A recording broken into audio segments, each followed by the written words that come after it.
महापुरुषों की जयंती पर सामूहिक विवाह आयोजन से एक सकारात्मक संदेश समाज में जाता है। पूर्व मुख्यमंत्री शिवराज सिंह चौहान ने लाडली लक्ष्मी लाडली बहना योजना चलाई, जिसे प्रदेश की भाजपा सरकार के मुखिया डॉक्टर मोहन यादव ने आगे बढ़ाया। कल तक परिवार में बेटियां पैदा होती थीं तो अभिशाप माना जाता था, लेकिन नारी उत्थान और सशक्तिकरण के लिए चलाई गई योजनाएं आज मिसाल बन गई हैं। मुख्यमंत्री कन्या विवाह योजना इसका उदाहरण है।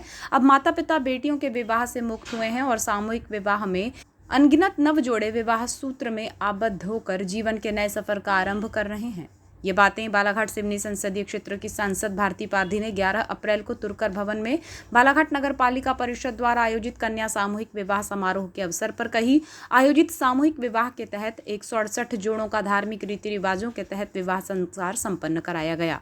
सबसे पहले मरार माली भवन से दूल्हों की बारात निकाली गई, जिसमें जनप्रतिनिधियों और सामाजिक पदाधिकारियों के साथ ही परिवारजनों ने ढोल बाजे और डीजे की धुन पर थिरकते हुए खुशियां जताई। आयोजन स्थल तुरकर भवन में दोपहर में बारात पहुंची, जहां पर अतिथियों का स्वागत सत्कार किया गया और सर्वप्रथम सनातन संस्कृति के तहत जोड़ों का वैदिक मंत्रोच्चार के साथ विवाह संपन्न कराया गया। सभी अतिथियों ने विवाह सूत्र में आबद्ध होने वाले नवयुगल पर अक्षत और पुष्प वर्षा करते हुए उन्हें सुखमय दाम्पत्य जीवन का आशीर्वाद दिया।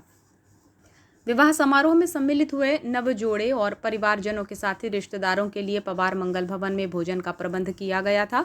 आयोजन की प्रस्तावना को लेकर बालाघाट नगर पालिका परिषद अध्यक्ष भारती ठाकुर ने कहा कि आज बेटियां पैदा होते ही लखपति हो जाती हैं। महिला सशक्तिकरण के क्षेत्र में भाजपा सरकार ऐसी योजनाओं का संचार कर रही है, जिसमें हर वर्ग को लाभान्वित किया जा रहा है। हमें सरकार का आभारी होना चाहिए कि आर्थिक दृष्टि से हम सशक्त हुए हैं। लाडली लक्ष्मी लाडली बहना और कन्या सामूहिक विवाह आयोजन शासन की महत्वाकांक्षी योजना है। उन्होंने बताया कि 7 फरवरी को नगर पालिका ने लगभग 900 जोड़ों का विवाह संपन्न कराया था और अब पुनः 2 माह बाद हमने ये आयोजन करके पुनीत लाभ अर्जित किया है।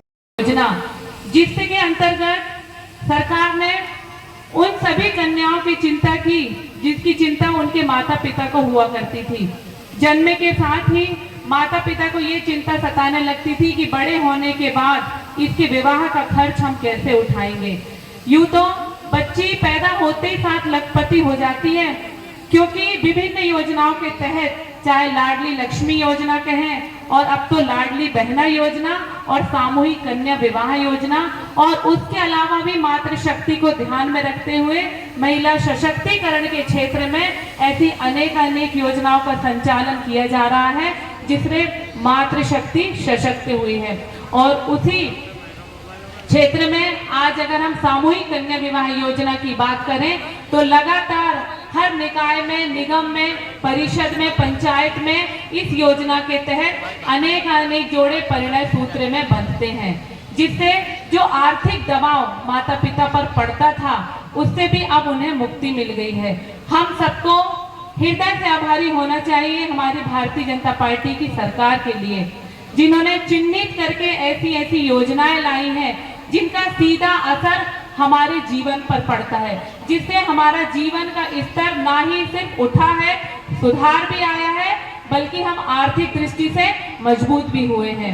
आज इसी क्षेत्र में अगर हम बात करें सामूहिक कन्या विवाह योजना की, तो बढ़ चढ़कर सारे जोड़े परिणय सूत्र में इसलिए बंधने आते हैं क्योंकि कहीं ना कहीं वे चाहते हैं शासन की इस महत्वाकांक्षी योजना का भरपूर लाभ उन्हें मिले और अनावश्यक जो खर्च हम शादी में करते हैं वो धनराशि हमारी बचे, तो उससे हम आगे के अपने जीवन यापन के लिए कोई व्यवसाय या रोजगार खोल सकते।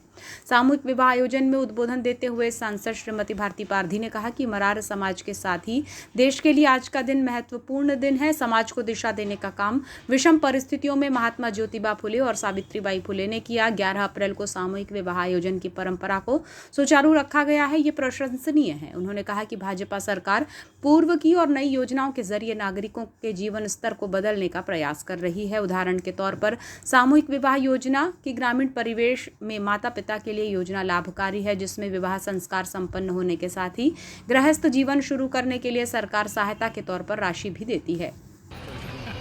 जिन्होंने मुख्यमंत्री सामूहिक कन्यादान विवाह का समारोह की शुरुआत की, और ये ऐसी योजना एक ही नहीं, ऐसे अनेक योजनाएं, कैसे हम अंतिम छोर पर बैठे व्यक्ति के सर्वांगीण विकास की चिंता करें, जो बच्चियां हमारे परिवार में पैदा होती थी, जिनको अभिशाप माना जाता था, उनको सम्मान दिलाने का काम उन्होंने लाडली लक्ष्मी के माध्यम से लाडली बहनों के लिए इतनी योजनाएं बनाई जिसका लाभ उनको मिल रहा है।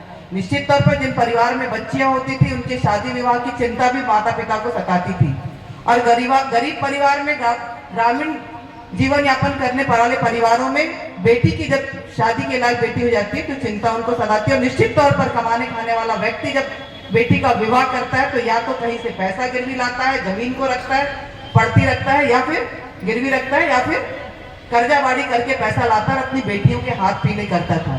लेकिन इस समस्या का भी समाधान किसी ने किया तो इस प्रदेश के पूर्व मुख्यमंत्री शिवराज सिंह चौहान ने जी किया, और उस योजना को लगातार दिशा देने का काम और आगे बढ़ाने का काम हमारे वर्तमान मुख्यमंत्री आदरणीय मोहन यादव जी कर रहे हैं।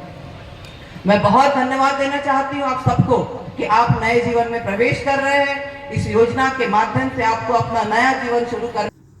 सामूहिक विवाह कार्यक्रम में भाजपा जिलाध्यक्ष और मरारमाली समाज के प्रदेशाध्यक्ष रामकिशोर कावरे ने कहा कि भाजपा सरकार ने ऐसी योजना बनाई है कि गरीब परिवार की बेटी की शादी एक वृहद आयोजन के तहत हो सके, इसलिए पूर्व मुख्यमंत्री ने ये योजना बनाई थी और आर्थिक रूप से संपन्न लोग भी इस आयोजन में सहभागी होते हैं। वर्ष 2008 में सांसद रहते हुए गौरी भाऊ ने मरारमाली समाज के लिए 20 लाख रुपये दिए। समाज उनका आभारी है। 2009 में सामूहिक विवाह में विधायक रहते हुए मैंने स्वयं सामाजिक विचार और सिद्धांतों के तहत सामूहिक विवाह में अपना विवाह किया था। उस वक्त पूर्व गृह मंत्री लालकृष्ण आडवाणी आशीर्वाद देने के लिए पहुंचे थे। सामूहिक विवाह में सभी का आशीर्वाद मिलता है। उन्होंने बताया कि नगरपालिका द्वारा आयोजन हो चुका था, लेकिन पुनः इस आयोजन के लिए नगरपालिका अध्यक्ष और सभापति और पार्षदों का आभार है। आयोजित सामूहिक विवाह समारोह में जनप्रतिनिधि, नगरपालिका बालाघाट के सभापति, पार्षदगण, गायत्री परिवार, आर्ट ऑफ लिविंग, मरारमाली समाज, धार्मिक और स्वयंसेवी संगठनों के साथ ही प्रशासनिक अधिकारियों में एसडीएम, तहसीलदार, नगरपालिका सीएमओ के साथ ही गणमान्य नागरिक और बड़ी संख्या में नवयुगल के परिजन और रिश्तेदारों की उपस्थिति रही।